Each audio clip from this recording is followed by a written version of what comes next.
de organización, ¿no? Pero pues bueno, sigan, ustedes sigan. Como les digo, va a valer mucho la pena. En condiciones extraordinarias, pero va a valer la pena.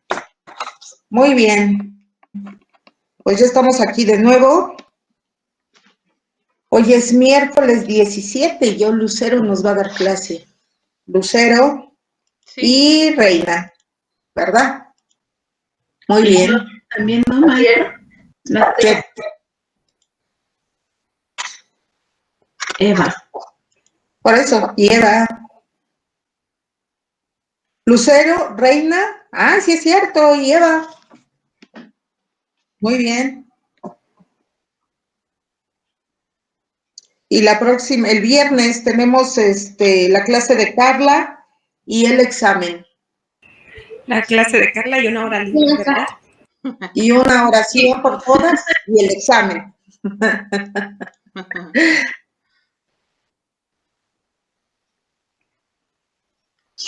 Bueno, pues, no puse el nombre de la profesora.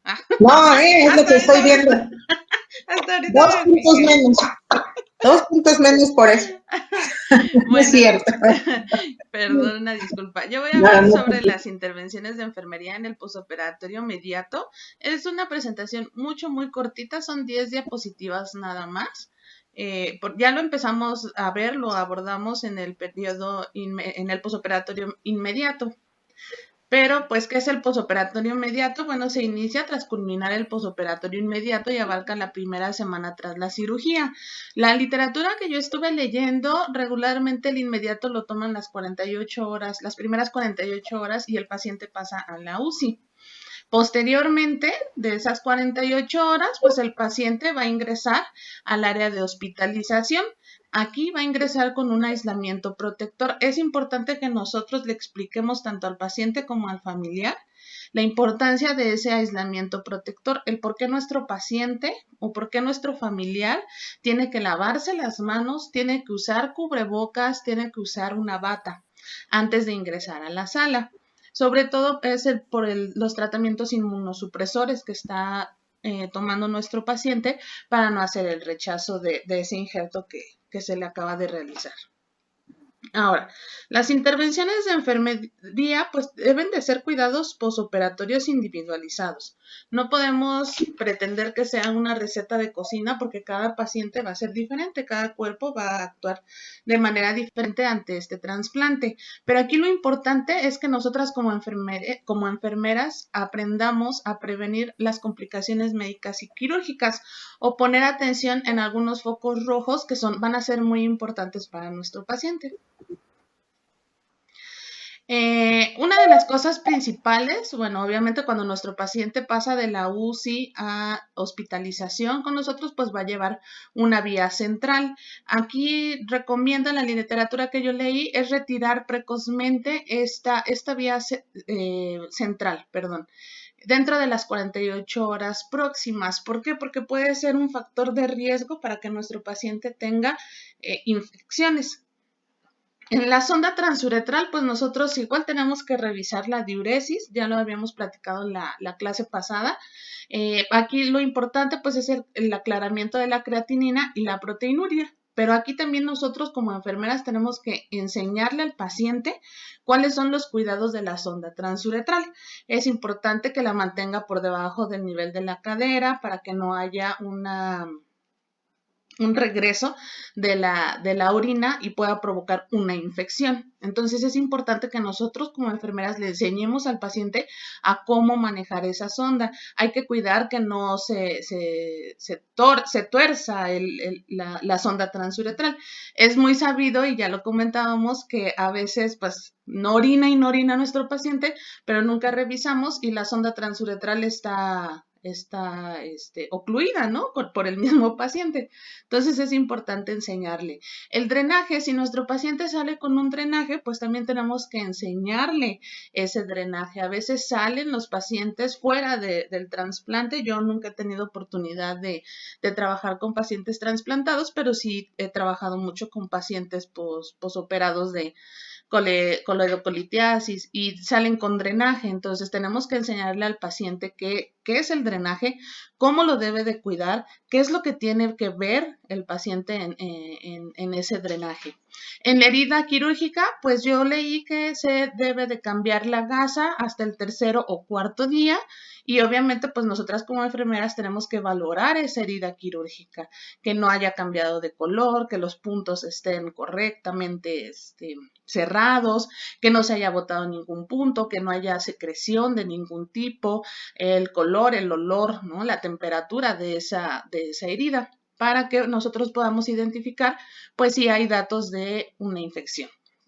El balance hidroelectrolítico y las constantes vitales. Es importante que nosotros, si nuestro paciente todavía va a tener la vía central, pues estemos midiendo la PVC, la tensión arterial y la temperatura. La PVC y la tensión arterial, sobre todo para que nosotros observemos si el paciente no tiene una hipotensión, porque la hipotensión pues puede repercutir en que falle ese injerto, en que haya una hipoperfusión de ese riñón y pues falle el injerto. Y la temperatura pues es importante que nosotros estemos monitorizando para saber si no hay datos de infección. La medicación prescrita, pues es importante administrarle los inmunosupresores al paciente y tenemos también que estar valorando los niveles de esos inmunosupresores dentro del cuerpo. Ahorita más adelante les voy a hablar, ya nos habló esta Dulce un poquito de eso.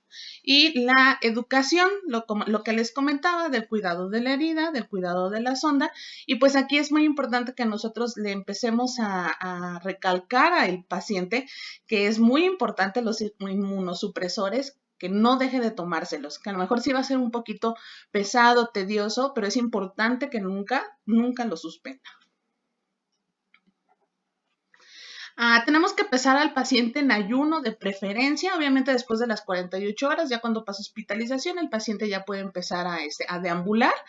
La literatura dice que entre 24 y 48 horas, si el paciente es diabético, pues tenemos que controlarle la glucemia y hacer una valoración de la eliminación fecal. Tenemos que valorar también cómo está evacuando nuestro paciente. Y una dieta de inicio va a ser una dieta líquida y de ahí podemos, dependiendo de la tolerancia que tenga el paciente, pues lo podemos progresar dependiendo de las características de ese paciente. Por ejemplo, si es diabético, si es pues se tiene que hacer una modificación en su dieta. Ahora, ¿cuáles van a ser los datos de alarma? Respecto a los inmunosupresores, pues estos pueden ser nefrotóxicos, pueden ser de manera aguda o de manera crónica. En la manera aguda, pues va a estar alterada la funcional, a nivel funcional. Pero este es reversible y depende de la dosis.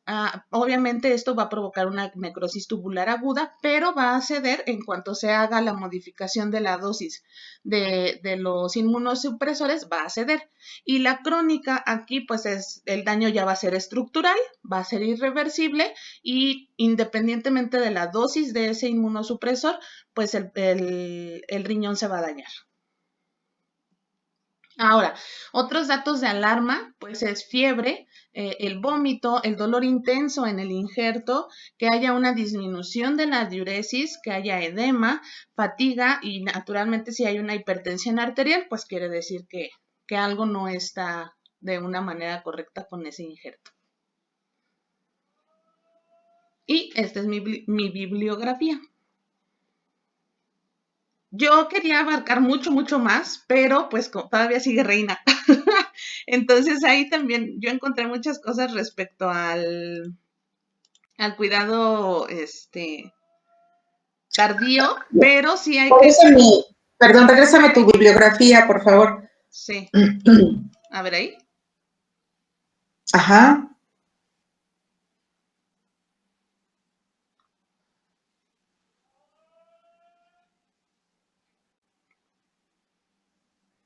Te la pedí porque sí, supuse que era española, porque te comentaste en un principio que lo manejan en el área de hospitalización. Sí. Ajá.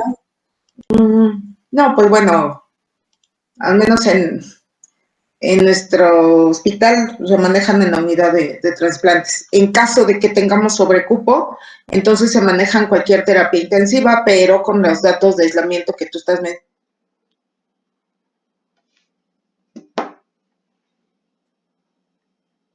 las 48 horas.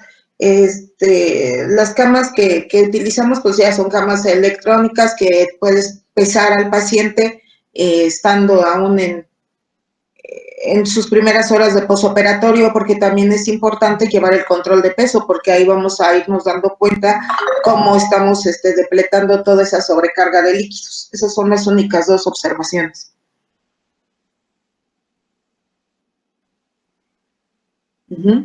Ok. Y con respecto a... Ya se me fueron todas.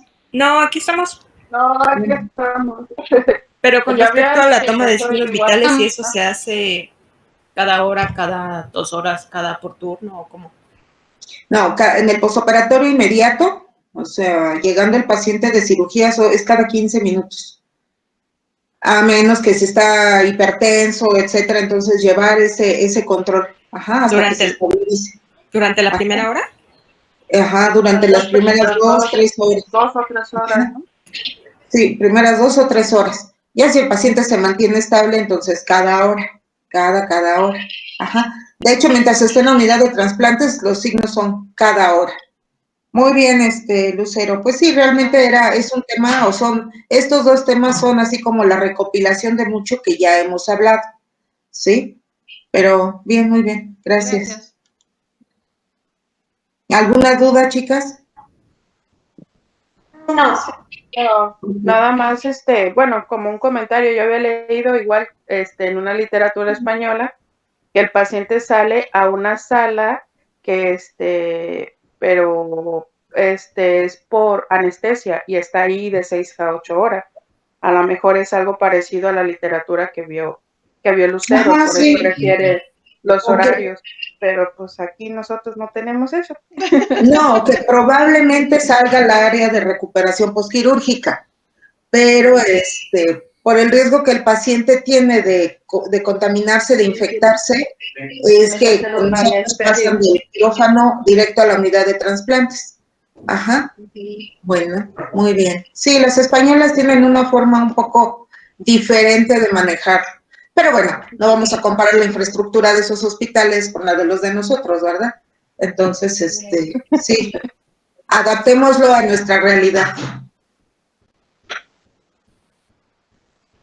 ¿Ya, maestra? ¿Listo? Bueno. A mí me tocó el tema de posoperatorio tardío. Sí, hice bastantes diapositivas, ¿eh? Ténganme calma. Usted tranquila. Ok. Nada más nos deja tiempo para la clase de Eva. ¿Se ve? ¿Sí? Ok. Sí. Posoperatorio. ¿Vale? A ver si cambia. ¿Sí cambió? Sí, No. ya se ve. Pero no cambió? cambió. Es la misma. No se ve en modo presentación, Reinita. Se ve como tu pantalla completa. La copita, Renita. ¿Ya? No, No. No ha cambiado. se ve la Ah, misma, ok. la primera. Solo se ve la primera. ¿Ya? No. Bueno, Ahí está. ya está. No, Bueno. sigue. ¿Ya? Ya. Ya cambió. Ya. Bueno, la alta del paciente, la alta del paciente. Ya. Ujú. Del paciente trasplantado. Bueno, pasadas 2 semanas del trasplante, sin complicaciones, puede recibir el alta e iniciar los controles ambulatorios necesarios. El alta representa el final de un largo padecimiento y el comienzo de una nueva vida. Pues el paciente, cuando le dan de alta al paciente, el paciente siempre debe de adoptar actitudes positivas, seguir estrictamente las indicaciones realizadas por el equipo médico y enfermería antes de abandonar el hospital. Conocer que está tomando una medicación inmunosupresora que es imprescindible para evitar el rechazo. Tomar los medicamentos prescritos por el equipo médico. Y pues el equipo de trasplantes debe de mantener el contacto frecuente con el equipo de trasplantes porque ellos siempre le proporcionarán la atención médica, consejos y apoyo. Está compuesta por el cirujano de trasplantes, nefrólogo, coordinador de trasplantes, enfermería, trabajo social y dietista. Y pues el seguimiento con el paciente de forma externa será de 1 a 2 veces cada semana durante un mes. El paciente con buena función renal se hace chequeos de 1 vez al año y análisis de laboratorio de 1 a 2 meses. Y pues bueno, su guía de medicamentos. Esto es muy importante. Siempre debe de llamar a su coordinador si tiene alguna duda. Su coordinador de trasplantes, si presenta estos datos. Si no puede tomar sus medicamentos por náuseas, vómito, o si presenta diarrea, si ha olvidado de tomar sus medicamentos, o omisión, o cualquier dosis, debido a alguna enfermedad, algo que tenga, tiene que hablarle a su coordinador. Si tiene reacciones fuera de lo normal o efectos secundarios del medicamento, igualmente. Él no puede automedicarse. Si tiene fiebre o resfriado, pues tiene que checar qué medicamentos puede él tomar. Y bueno, consejos para el paciente trasplantado, pues él debe de organizar un horario de medicamentos que se ajuste bien a su rutina, almacenar sus medicamentos, mantenerlos en un envase original y tapas cerrados, colocarlos en un lugar fresco y siempre llevar consigo sus medicamentos. Bueno, signos de alarma ante el rechazo. Pues es fiebre mayor de 38 grados, disminución del volumen de orina, dolor sobre el injerto, hinchazón de las manos, párpados o de las extremidades inferiores y el aumento de peso de 1 a 2 kilogramos en 24 horas. Y para esto, si realmente se tiene que mandar a hablarle a su coordinador para que le manden a hacer un aumento de análisis de función renal que se llama APO, y creatinina, para ver cómo están sus parámetros. Y también se puede realizar una biopsia del riñón para confirmar si el riñón está siendo rechazado. Y los signos, los signos más comunes de la infección que puede contraer este paciente porque está inmunodeprimido, pues son las infecciones bacterianas, fúngicas y virales. Y sus signos de alarma son temperatura corporal alta o igual a 38,5 centígrados, dolor, incomodidad al orinar, orina turbia o con mal olor, o un aumento en la frecuencia para orinar, náuseas, vómito, diarrea que dure más de 24 horas, sentir el cuerpo cortado, resfriado, tos, cambios en la apariencia de la herida, aumento de drenaje, rubor, mal olor, dolor sobre el lugar del riñón trasplantado. Permítame un segundito, Reina. Sí. Eva, ¿tú vas a comentar estos puntos?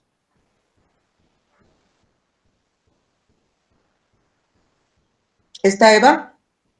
Sí, ahí está. Sí, estoy maestra. ¿Y tú vas a comentar? ¿Mande? Sí vienen algunos síntomas de los que está ella mencionando. Entonces, Reina, te sugiero que sin detalle nada más las menciones, porque entonces vas a hablar de todo el tema de... No, nada más, esto nada más es pues la mención, de lo que se debe de cuidar el paciente, Ok. Y bueno, las indicaciones de cuidado en casa, él se debe de adiestrar al paciente en toma de signos vitales de la PA, frecuencia cardíaca y temperatura. Bueno, y aquí les puse los parámetros que se deben de manejar en la norma 030. Y pues las indicaciones en cuidado en casa es toma de peso diario, de 2 a 3 veces por semana para monitorear las pérdidas o aumento de peso en la misma báscula y a la misma hora, por la mañana después de ir al baño y antes de desayuno, y llevar un registro. Pues también una dieta rica en proteínas, necesita aumentar calcio, fósforo, magnesio. Las primeras 2 semanas después del trasplante pierde el apetito y se sienten llenos o con náuseas o cambios en el gusto. Deben comer varias porciones al día, una colación entre comidas alta en calorías, tomar bebidas altas en calorías con leche o jugo. Y si se siente lleno, comer pequeñas porciones, ingerir comidas altas en carbohidratos y proteínas en lugar de grasas. Si presentan náuseas, ingesta de comida alta en carbohidratos como pasta, cereal, pan o fruta. Si experimenta cambios en el gusto, trate de usar especies y condimentos para resaltar el sabor de su comida y no tomar jugo de toronja si están tomando ciclosporina o tacrolimus.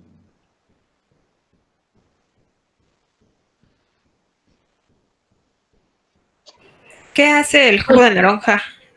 Toronja, esos medicamentos. Contrarresta. Más bien tiene un componente que ahorita no recuerdo el nombre, que hace que sea menos efectivo el efecto del medicamento. Hablando específicamente de ciclosporina y tacrolimus. Algo que contiene, ahorita a ver si me acuerdo del nombre, y que interactúa para disminuir el efecto del medicamento. Yo había leído, no sé si sea que inhibe la producción de una enzima que ayuda a que se absorba el medicamento.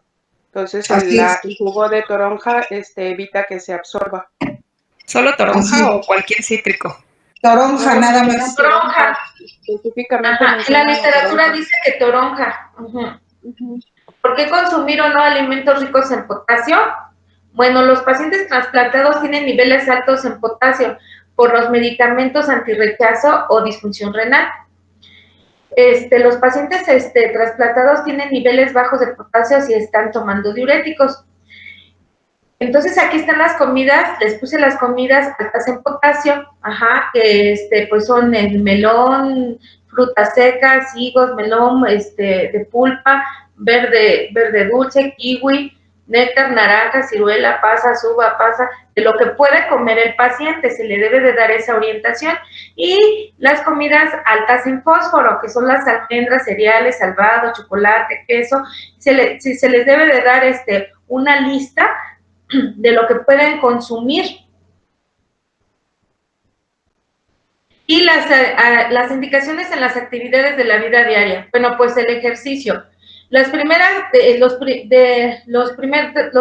meses, de 2 a 3 meses después del trasplante, debe de evitar las actividades extenuantes, cargar cosas pesadas o programas de ejercicios de alto impacto. El mejor ejercicio pues es caminar, y en referente al trabajo puede regresar a laborar o a la escuela en 1 o 3 meses después del trasplante. Recomendable medio tiempo, se debe aumentar gradualmente las horas mientras su energía y resistencia van mejorando. Y pues para conducir puede manejar de 4 a 6 semanas. En la vida sexual, pues deben de esperar de 6 a 8 semanas antes de reiniciar la actividad sexual. Se debe evitar, para evitar pues las enfermedades de transmisión sexual, la práctica de sexo seguro, tener relación con una sola pareja, lavarse los genitales antes y después de tener relaciones, usar preservativo látex con espermicida, evitar tener relaciones sexuales con personas que tengan llagas, erupciones cutáneas, flujo con mal olor o en los genitales, y evitar el sexo oral. Y pues en su estilo de vida, los pacientes pues no se deben de, como están inmunodeprimidos, ellos, tienen el riesgo de desarrollar cáncer de piel 65 veces mayor que una persona que no es trasplantada. Esto lo ocasionan los medicamentos inmunosupresores.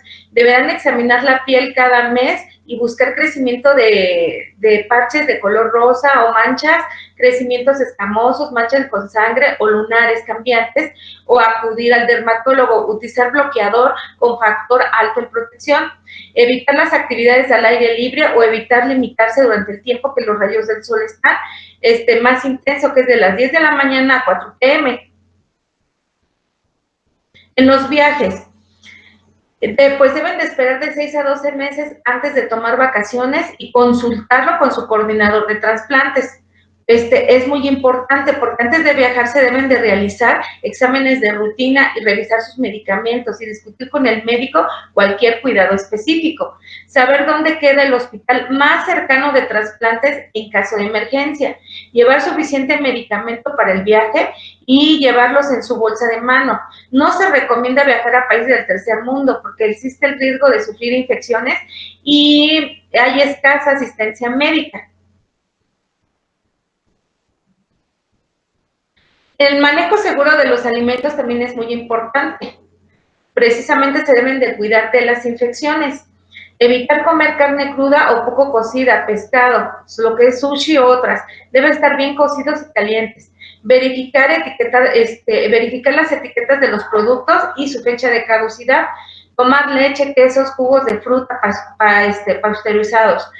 Lavarse las manos antes y después de preparar los alimentos. Lavar frutas, vegetales crudos antes de cocinarlos o comerlos. No consumir alimentos de vendedores ambulantes. De preferencia no comer en la calle. Beber agua purificada o hervida. Y pues no dejamos atrás pues los exámenes diagnósticos de rutina que se deben de hacer como toda persona, pues checar sus inmunizaciones, el examen físico rutinario, pues el peso, la talla, el índice de masa corporal, la toma de glucosa, el cuidado dental, examen de la vista y los exámenes ginecológicos como en la mujer, el Papá Nicolau, la mastografía, densitometría ósea, planificación familiar y pues en los hombres el examen de la próstata. Y lo que no debe de hacer el paciente, no debe de fumar, tomar y drogas. Y también por lo que yo leí de las mascotas, que de preferencia, pues no tener mascotas, precisamente porque está inmunodeprimido y lo que no queremos es que contraiga ninguna infección el paciente. Y en caso de que tenga su mascota, pues debe de traer su cubrebocas, lavarse las manos cada vez que pues toca a su mascotita, y la mascotita pues debe de estar desparasitada, bien bañada. Y sobre la jardinería pues dicen que no recomiendan que pues precisamente porque deben de tener muchísima limpieza los pacientes, no practicar la jardinería. Y aquí están los formatos donde ellos pueden llevar su formulario de signos vitales, su diario de citas, y su equipo, los teléfonos de su equipo de trasplantes, que es muy importante estar bien organizado.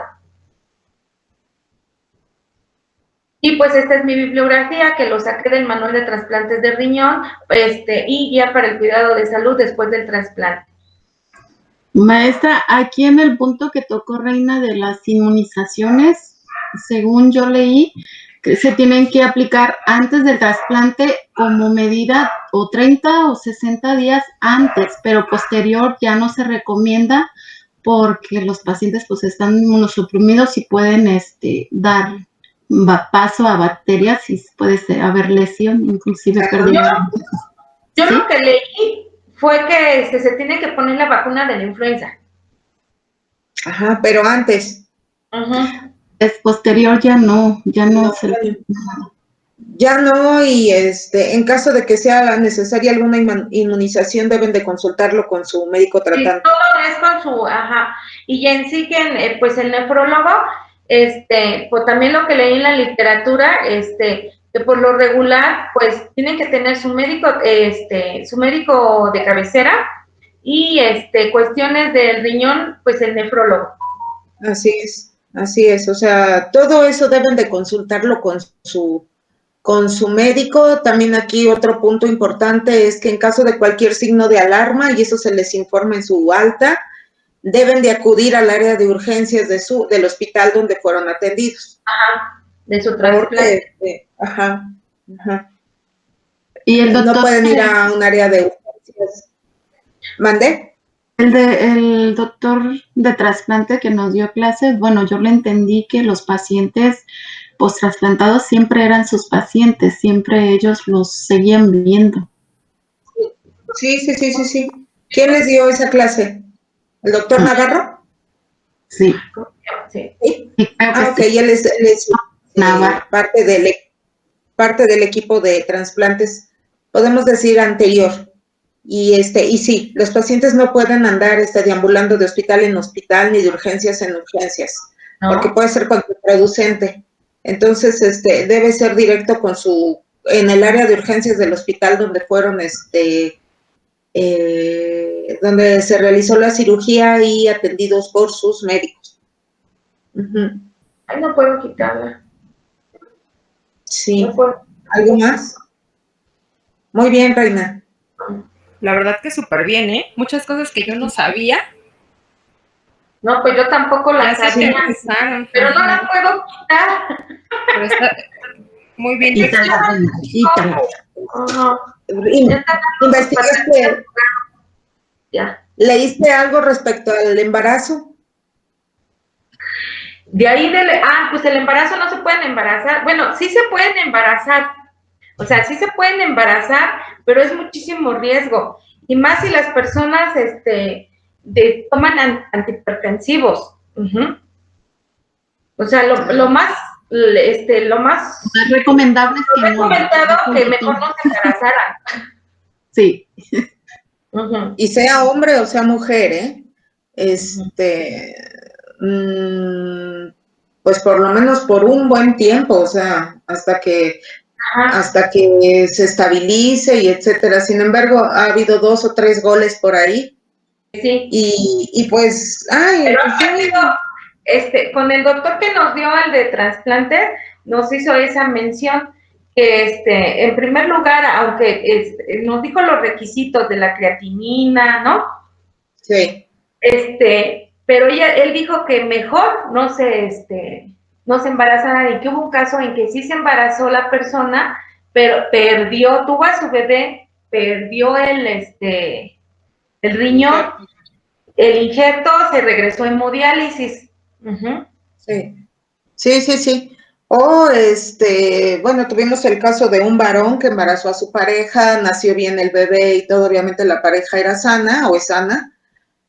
Y pues no, nos embarazamos y no pasó nada. Probablemente físicamente no pasó nada, pero estaba bajo un tratamiento inmunosupresor, entonces es cuestión de esperar en un tiempo a ver qué, pues cuestiones de aprendizaje, de lenguaje o cualquier situación que pueda presentar el niño, ¿no? Pero digo, la indicación es muy clara, pero sabemos que como humanos a veces nos gusta retar a la vida o retar a las situaciones, ¿no?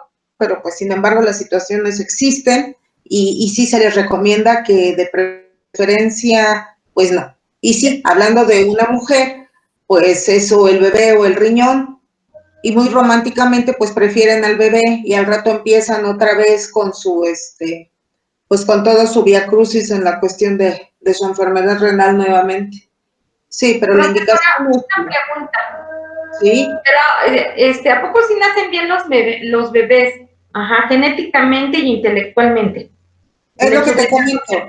O sea, es lo que te comento. O sea, probablemente en esa ocasión que les platico, pues el bebé nació bien. Bien en cuestión de que 5 dedos, 2 manos, 2 ojos, o sea, nada más. Tendría que hacerse un estudio genético más a fondo y tendría que observarse su desarrollo. Puede haber retrasos en el desarrollo, en el crecimiento, ya problemas de aprendizaje, problemas de habla o algún tipo de trastorno de otro tipo. Ajá, pero eso se va viendo conforme va creciendo el niño. No, y la verdad, pues los admiro porque es mucha disciplina. Cuando están en terapia sustitutiva, es muchísima disciplina también en la alimentación y todo, y cuidarse. Pero es más disciplina cuando ya les hicieron el trasplante. Uh-huh. Muchísima, o sea, admirable. De verdad, sí, por eso es muy importante el trabajo que nosotros como enfermeras hacemos, en estar haciendo hincapié en que de ahí en adelante los cuidados son tales y cuales, todos los que tú acabas de mencionar, pero que deben de ser así. Ujú. Llega un momento en que seguramente se cansan o que se sienten tan bien que dicen, ay, todo esto es muy exagerado, no lo requiero, no lo necesito, y lo dejan de hacer. Y es ahí entonces donde nos vienen los problemas. Y también es triste ver que hay pacientes que son muy disciplinados, que se cuidan muchísimo y todo, y en algún momento presentan cualquier alteración o cualquier complicación, digo, pero bueno, es parte de... La alimentación, igual como tú lo mencionas, es muy importante y hacerles la aclaración de que no porque sea una dieta con carbohidratos, pero preferible carbohidratos que grasas, pero también debe de ser una dieta equilibrada, porque luego regresan hechos unas bombochas, entonces no, o sea, debe de ser balanceada, por eso deben de tener su régimen con su dietista porque bueno, entonces estamos cuidando al riñón, pero ¿y el corazón qué?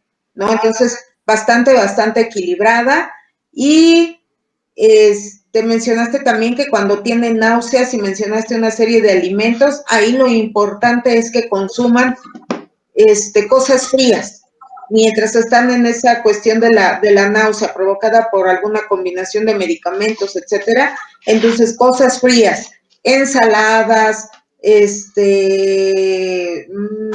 comer a lo mejor nieve de limón, paleta de limón, y eso ayuda muchísimo a aminorar la náusea. Hay algunos medicamentos inmunosupresores que ocasionan cierto grado de mucositis, o sea, inflamación desde la lengua, todo lo que es la cavidad oral, hasta el ano. Entonces, pues esto se exacerba más con la inmunosupresión.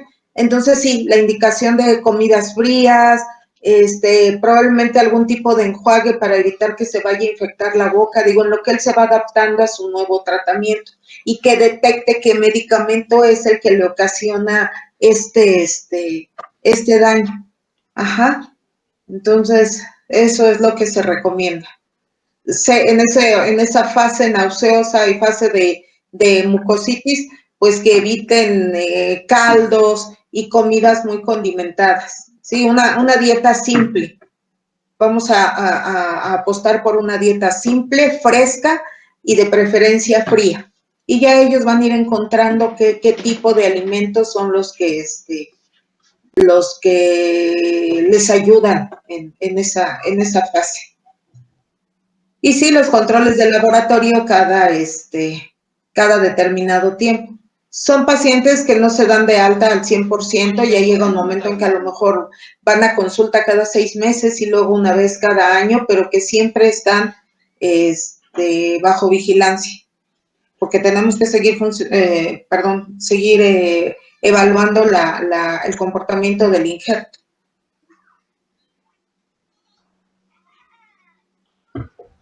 ¿Algo más? No, maestra.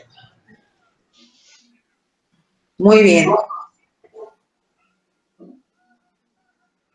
Muy bien. Ya. ¿Ya estás lista, Eva? Sí, ¿ya se ve, maestra? Ya. Ok. Bueno, a mí me corresponde lo que es las complicaciones post-trasplantes. En esta ocasión se va a abordar lo que es las complicaciones por infecciones y las vasculares. Se sabe que las enfermedades infecciosas son la mayor causa de mortalidad en el paciente trasplantado, ya que toda inmunosupresión pues conlleva una gran susceptibilidad. En esta parte, la inmunosupresión desempeña un papel muy importante en el manejo, en las dosis correctas, y también aquí se presenta la colonización de patógenos oportunistas, que generalmente la vía que más utilizan es la urinaria. Esta se presenta durante los 3 primeros meses entre un porcentaje de 30 a 40%, y guardan mucha relación, también tiene que ver en lo que es el sostén de los pacientes, o sea, como la utilización de catéter ureteral, la técnica quirúrgica, el tratamiento, como ya les mencionaba, de inmunosupresor, y qué tan enérgico, qué tan severo es el tratamiento. Dentro de estas infecciones, pues se van a clasificar post-trasplante de infecciones de acuerdo al lugar. Las intrahospitalarias son dadas en el paciente que está hospitalizado, todavía están en hospitalización, y las que más se presentan o más tienen eventualidad son las infecciones del tracto urinario. En estas, las transmitidas por el órgano trasplantado, es decir, que el órgano trasplantado también se puede obtener, se puede abarcar infecciones. Las adquiridas en la comunidad es cuando el paciente ya va a su domicilio y empieza a deambular, empieza a estar expuesto a lo que es el clima, a otras bacterias, entonces está inmunosuprimido. La reactivación de infecciones latente, esta va a depender de qué tan intenso es el tratamiento inmunosupresor, y esta es la característica que tiene, que no van a ocurrir en cualquier momento, sino que llevan un orden cronológico. Abordando la sintomatología o los parámetros, hablamos de que hay presencia de fiebre y tenemos que abordar correctamente esta presentación, o más bien estudiarla, porque un síndrome febril también se le puede presentar a un paciente que está haciendo rechazo agudo, y eso también es un efecto adverso de algunos inmunosupresores. En este caso sería la aciatopina. Y lo que es en la infección del sitio quirúrgico es la herida. Esta se presenta del 1 al 10%, se manifiesta generalmente en los primeros 30 días posoperatorios. Es común la presencia de Staphylococcus aureus, y se presenta también en pacientes que presentaron linfocele. También dice que hay presencia de Candida albicans. Este tipo de infección es muy, muy común. Inclusive más adelante voy a abordar que hay una infección arterial que puede deberse lo que es al sitio quirúrgico, que en ocasiones pasa desapercibido, o no se detecta, o se le da un tratamiento correcto, oportuno, ocasionando más adelante una infección arterial. La infección urinaria, esta se dice que su incidencia pues es oscilativa, 20 a 80% en la mayoría de post-trasplantes precoz. También se asocia a lo que es bacteremia, y aquí hay que realizar estudios por imágenes en infecciones recurrentes, ya que puede ser una anomalía congénita o producida por olas fúngicas. También aquí les abordo lo que es la localización de la posición del injerto.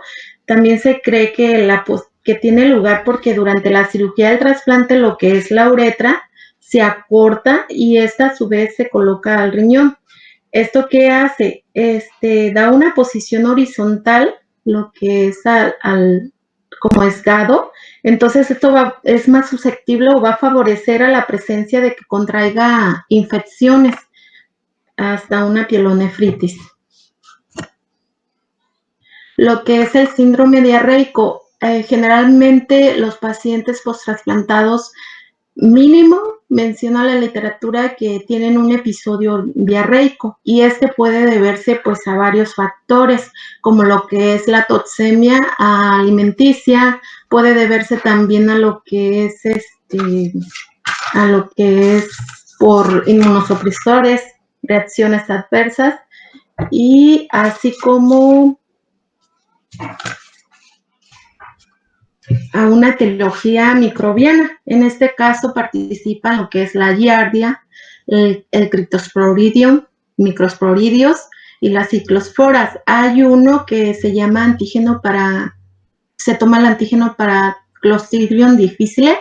Esta es común por son oportunistas y afectan de forma secundaria con el uso de antibióticos.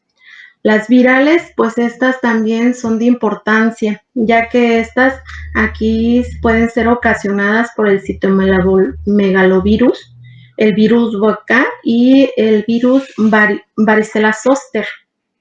Pueden hasta generar estas infecciones de cuadros sistémicos. Por ejemplo, lo que es en el sistema nervioso central. Aquí es por aparatos afectados de acuerdo a bacterias, aparato respiratorio, las bacterias más comunes, sistema urinario, sistema nervioso central. Cuando estamos hablando del sistema nervioso central hay que prestar atención si el paciente presenta, aparte de la fiebre, cefalea, entonces requiere de hacer estudios de una TAC, resonancia magnética y hasta llegar a una punción lumbar, porque esto puede ser ocasionado por criptococosis meningia. Entonces, en esta hay que prestar atención. Maestra, hasta aquí es infección.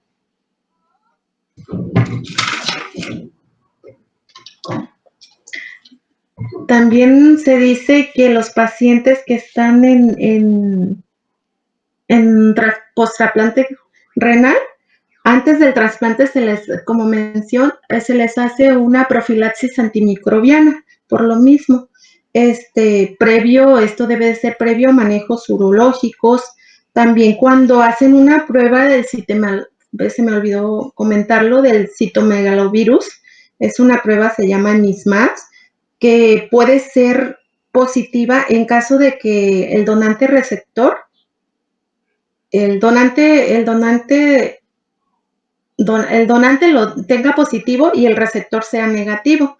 Entonces, debe de prestarse atención, inclusive tratamiento, se hace como profilaxis. Y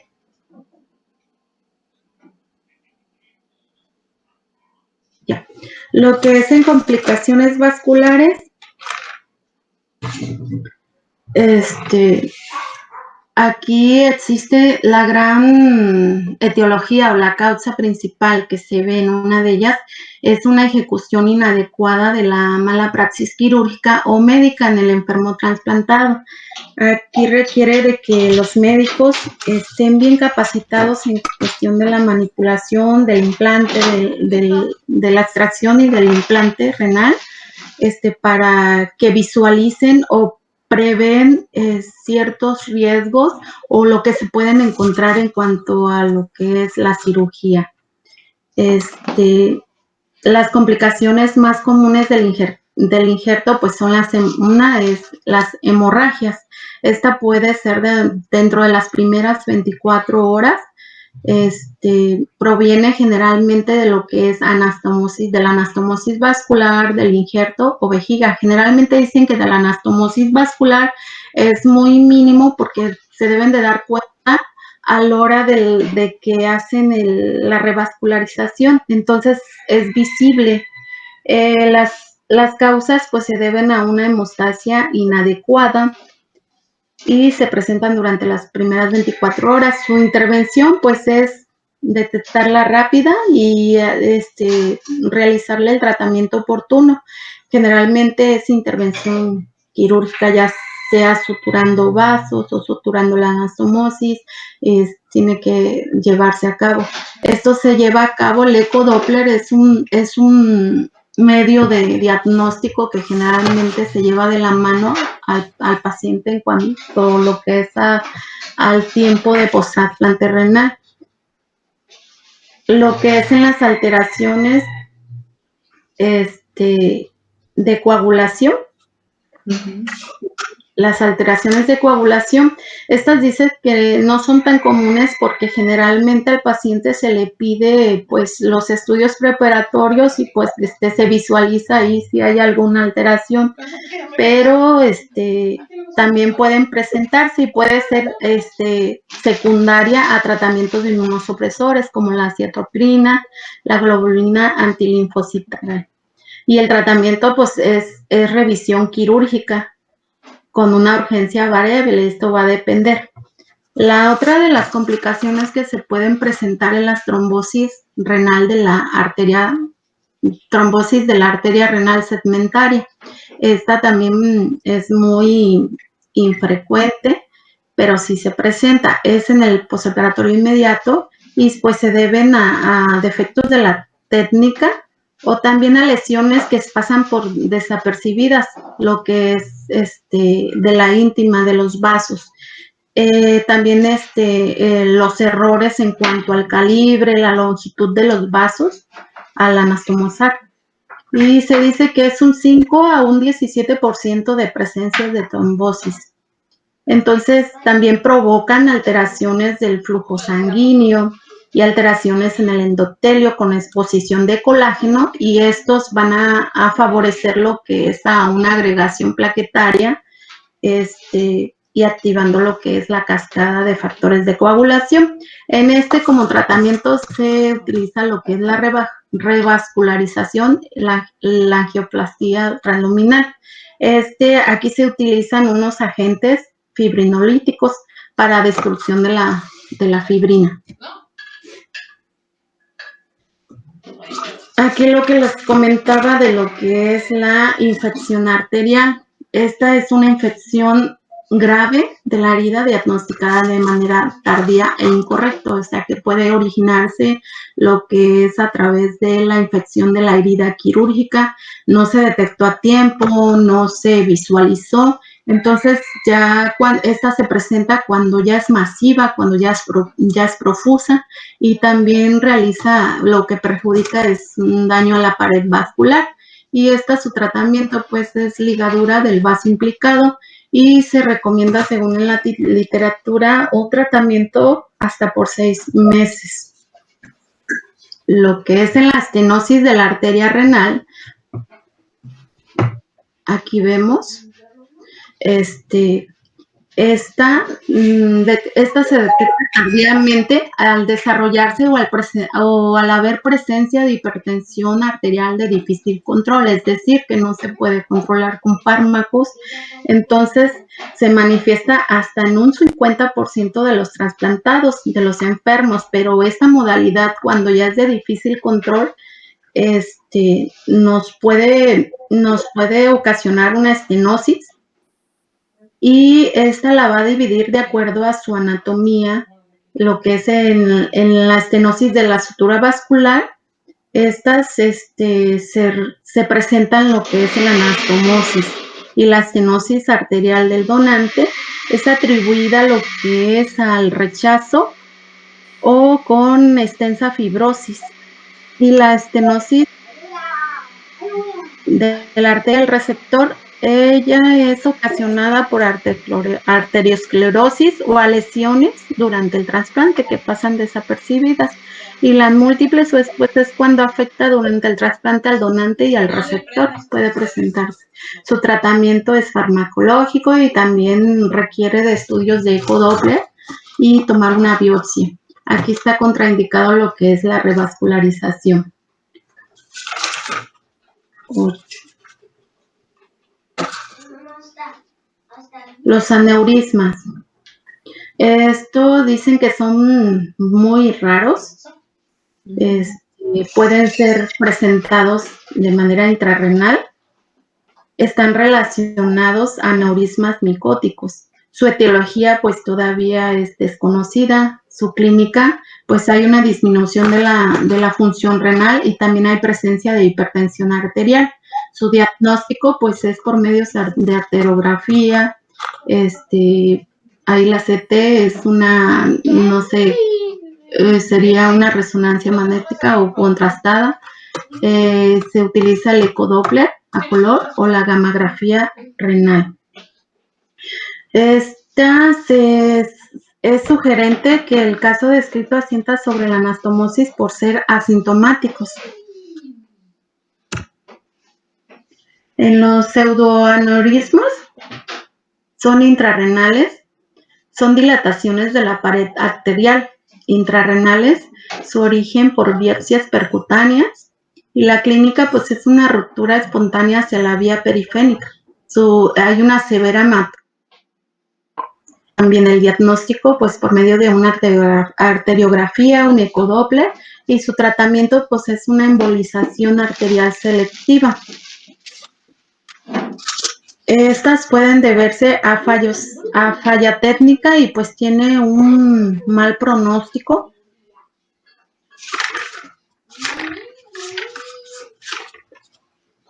Lo que es en la trombosis de la del trombosis venosa renal, aquí esta también es otra de los casos que se presenta raramente, de un 3 a un 4.2% posoperatorio inmediato.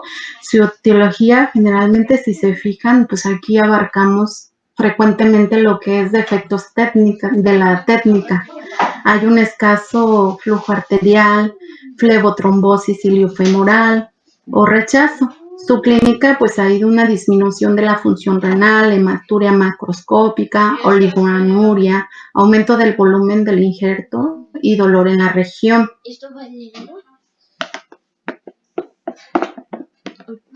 Su diagnóstico, pues requiere una flebografía, gammagrafía renal, arteriografía y pues el ecodoppler. Son poco recuperables y necesitan una revisión quirúrgica. La hipertensión venosa, esta ocurre cuando se liga una vena accesoria grande o en caso de que el donante sea un riñón pediátrico y es trasplantado utilizando estructuras continuas para la anastomosis venosa. Las fístulas arteriovenosas, aquí un ejemplo de cómo se forma la fístula, lo que es en la arteria, el uréter, la vena. Estas son congénitas, pueden ser congénitas o complicadas de una biopsia, nefrotomías percutáneas.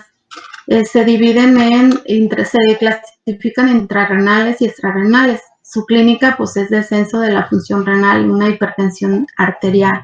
Hay hematuria inmediata y su diagnóstico es a base de una arteriografía, ecodoppler, gammagrafía y una embolización selectiva. Estas, aunque es posible evitar que se produzcan, hay un cierto porcentaje de fístulas tras una punción de biopsia percutánea y el riesgo la podemos disminuir bajo el control ecográfico y limitando el lugar de punción a la cortical del riñón, es decir, tratar con cuidado lo que es a la hora de realizar una biopsia y hacerlo bajo control ecográfico. No sé si así lo realicen. La torsión renal. Esta también dice que es rarísima y para que se produzca esta es necesario que el pedículo largo esté muy largo, una situación inestable del injerto en la fosa ilíaca y sobre todo cuando es un riñón infantil. Su tratamiento, pues, su diagnóstico es angiográfico y requiere de un tratamiento oportuno, precoz, aquí para situar lo que es correctamente al riñón y evitar o prevenir que esté reincidiendo, que se vuelva a presentar. Las complicaciones linfáticas, como son linfocelia y linforrea, estas resultan de una insuficiente ligadura o electrocoagulación de los vasos linfáticos del receptor, así como una insuficiente preparación del injerto. Se presenta en los primeros días. Su clínica a veces pueden pasar por desapercibidos. Hay una neuropatía obstructiva, deterioro de la función renal y requiere de ecografía y también de un examen bioquímico del líquido de punción. Su tratamiento, pues, es la localización y el tamaño y requiere de un procedimiento quirúrgico que se llama marsupialización, donde drenan el quiste o el linfocele. Creo que es todo, maestra. Muy bien. Ahora espera. Con tu bibliografía. Ok. Ay. ¿Ya se ve? Ajá. caliente. ¿Quieres probar, mamá? Muy bien. Probar. Probar. Muy completo. Pásame Pues la sí. mayonesa, por favor. Todas estas podemos esperarnos. ¿Algún comentario, alguna duda, chicas? A mí me quedó muy claro, maestra. Sí, muy bien explicado. Nosotros ahí en Tultitlán tuvimos una paciente que tuvo una torsión renal, perdió el injerto inmediatamente. Ella es enfermera muy joven, 28 años en ese entonces. Y bueno, como cuando más sabes o cuando más tienes acercamiento, porque ella estuvo un rato en la unidad de hemodiálisis del Juárez, es donde trabaja, pues le fue muy mal, también hizo una fístula abdominal, estaba muy desnutrida, tardó como 7 meses en sanar su fístula, y pues ahí está en hemodiálisis.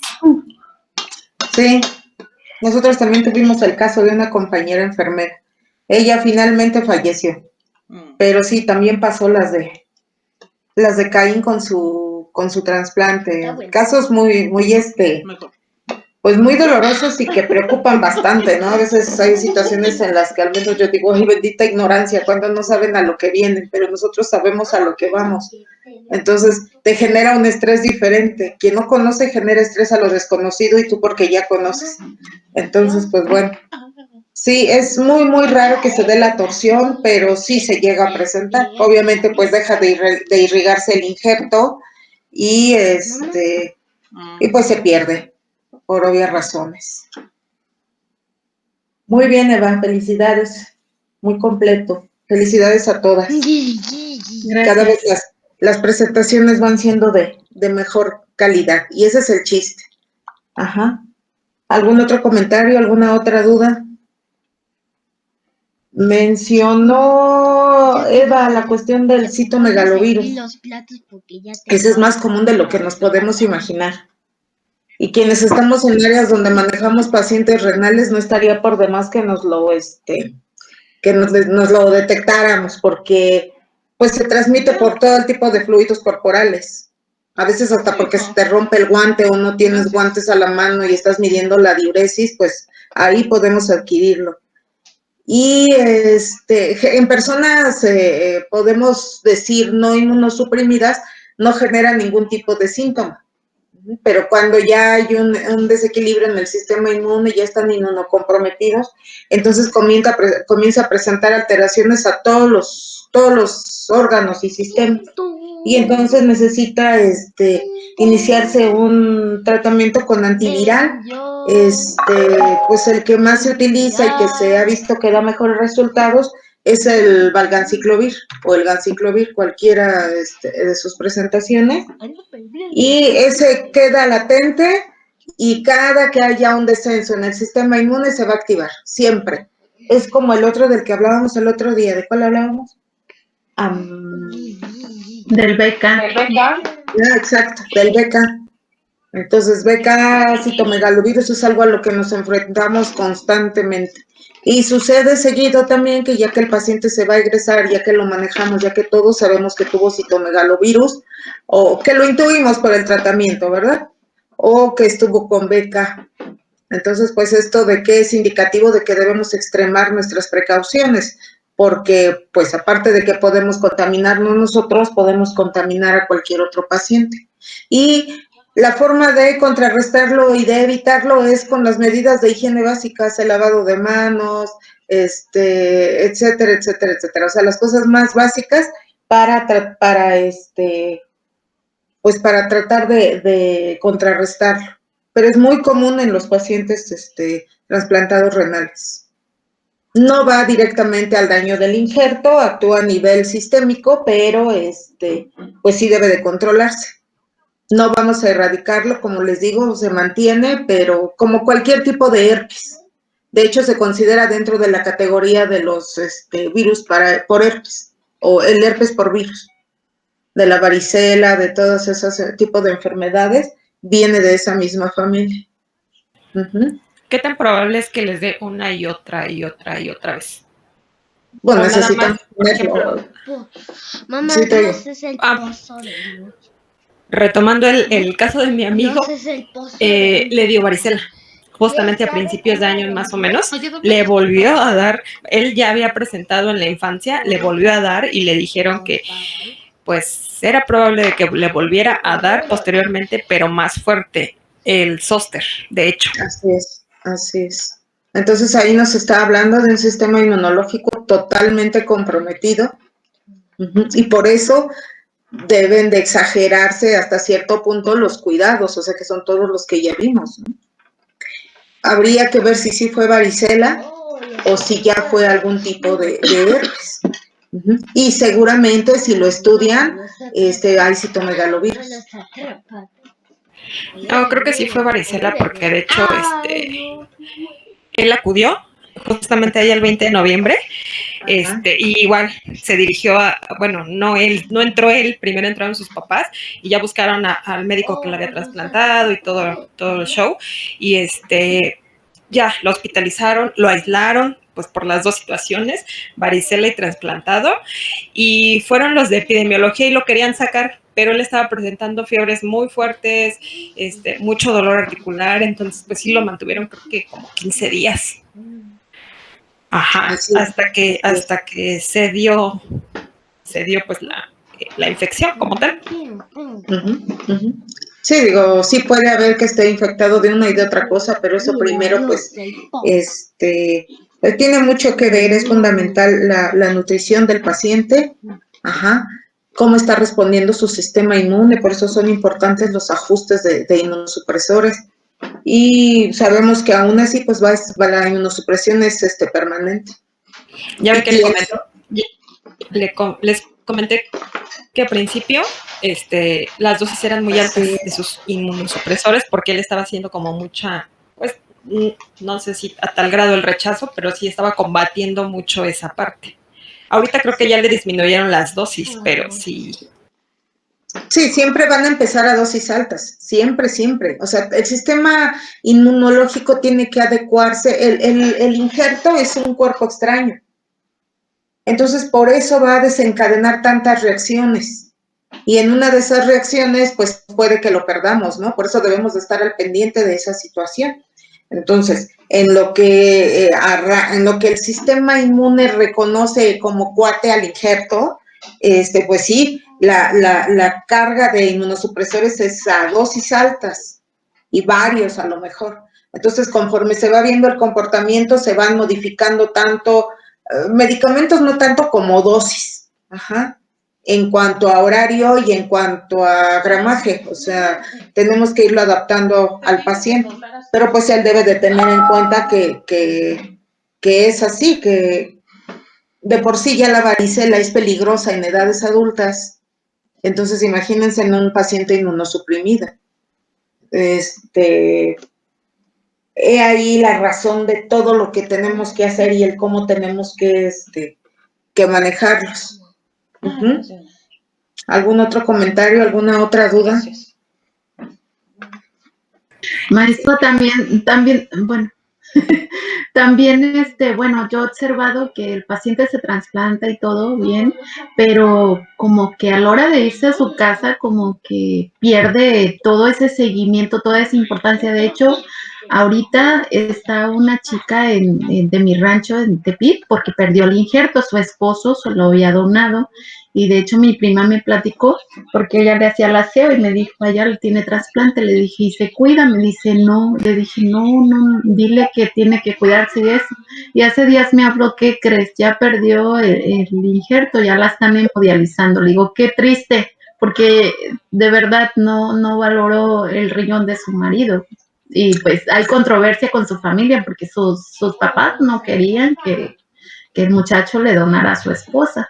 Y pues ahora están esas cosas, está joven, tristemente, como que pierden esa importancia o se enfadan, no sé, y pues requieren de más que nada estar en conexión, en citas frecuentes, con psicología, no sé, y porque pues sí, tienen sus altas y sus bajas. Sí, definitivo.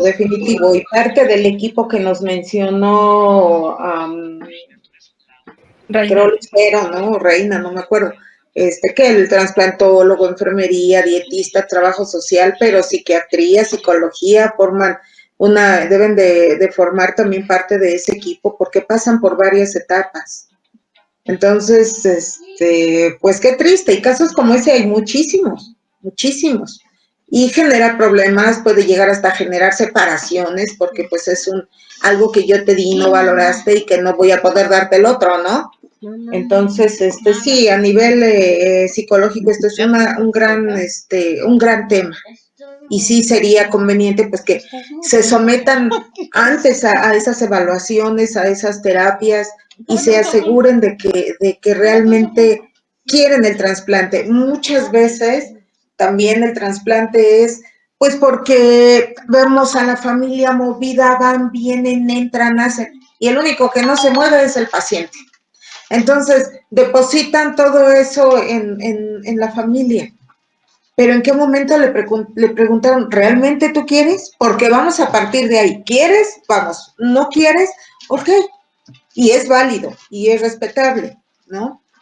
Entonces, pues qué triste, porque si el órgano estaba funcionando bien y etcétera, probablemente la paciente estuvo en una depresión que se exacerbó más con el trasplante y pues aquí está la consecuencia. Y la consecuencia mayor es que pierden el injerto y que también ponen en riesgo su vida, ¿no?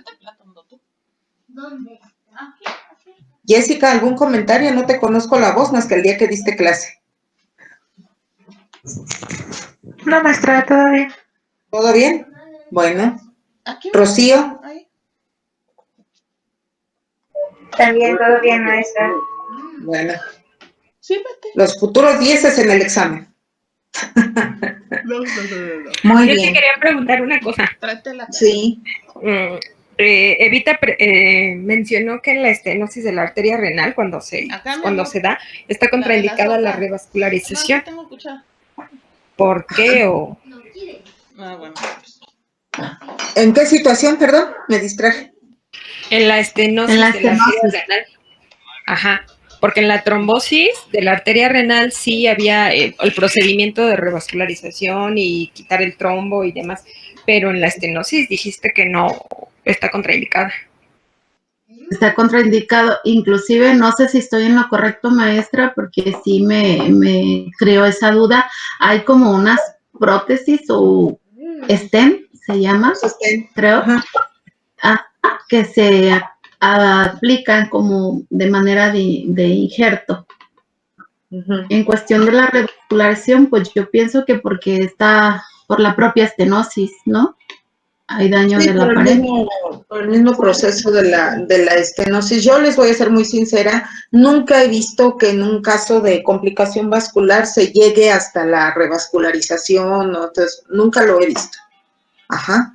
Probablemente he visto pues que se empiezan a administrar anticoagulantes, que de hecho deben de ser de manera preoperatoria también como a dosis bajas, desde luego, ajá, pero es en el menor de los casos y nunca he visto yo que lleguen, que el paciente se programe para vascularización o revascularización. Nunca. Ajá. Entonces, yo creo que esos ya son como que cuidados muy sofisticados. Sí llega a haber complicaciones vasculares, etcétera, la mayoría se resuelven de manera quirúrgica, o sea, se vuelven a someter a cirugía, igual que en el caso de las fístulas urinarias o linfoceles, etcétera, pues se vuelven a someter a cirugía y se repara. Obviamente a esa cirugía pues puede que ingrese el equipo de vascular periférico o de cirugía cardiovascular, etcétera, de acuerdo a lo que se requiera, pero han sido los menos y realmente nunca he visto que les digo, que vayan a un procedimiento como tal de revascularización. Y tenemos la unidad de hemodinamia a un lado. Pero bueno, hemodinamia básicamente trata problemas cardíacos, cardiovasculares. Nunca he visto yo ese enlace, esa forma de manejarlos. Lo más frecuente, y bueno, sí, también nos mencionaste que lo menos son de las complicaciones menos frecuentes. La más frecuente, ¿cuál creen que sea? Linfocele. ¿Cuál otra? Las infecciones. Ujú. El sangrado.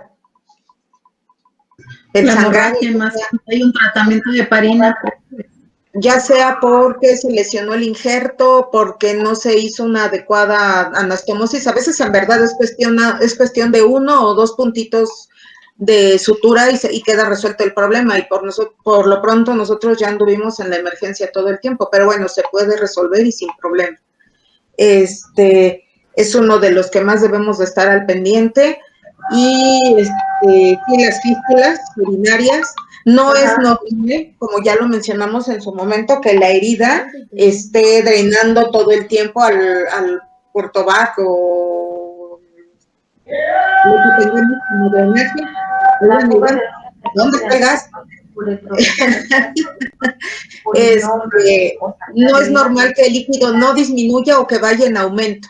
Entonces ahí lo que se tiene que ver si es efectivamente líquido linfático o si es orina. Y en cualquiera de los casos, pues se tiene que corregir. Ajá, porque puede haber fuga de orina por la herida también. Ajá. Una fístula urinaria. Ajá, que me acuerdo que en algún momento hubo una jefe en la unidad de trasplantes que nos dijo que era normal que los pacientes presentaran fístula urinaria. Entonces, caray, a ver. Pero bueno. Sí, estar al pendiente de las infecciones, por eso les comenté en su momento que el paciente antes de ingresar al trasplante debe estar perfectamente corregida cualquier situación que pudiera ser un foco infeccioso, caries, conjuntivitis, son valorados por oftalmo, por otorrino, por estomatología, a ver cómo están los pulmones, cómo están, y obviamente pues sus laboratorios, ¿no? Que no tenga ninguna onicocriptosis, o sea, porque como lo vamos a inmunosuprimir, entonces al rato el dedo está negro y eso, o sea, hacen procesos infecciosos muy exagerados precisamente por la inmunosupresión.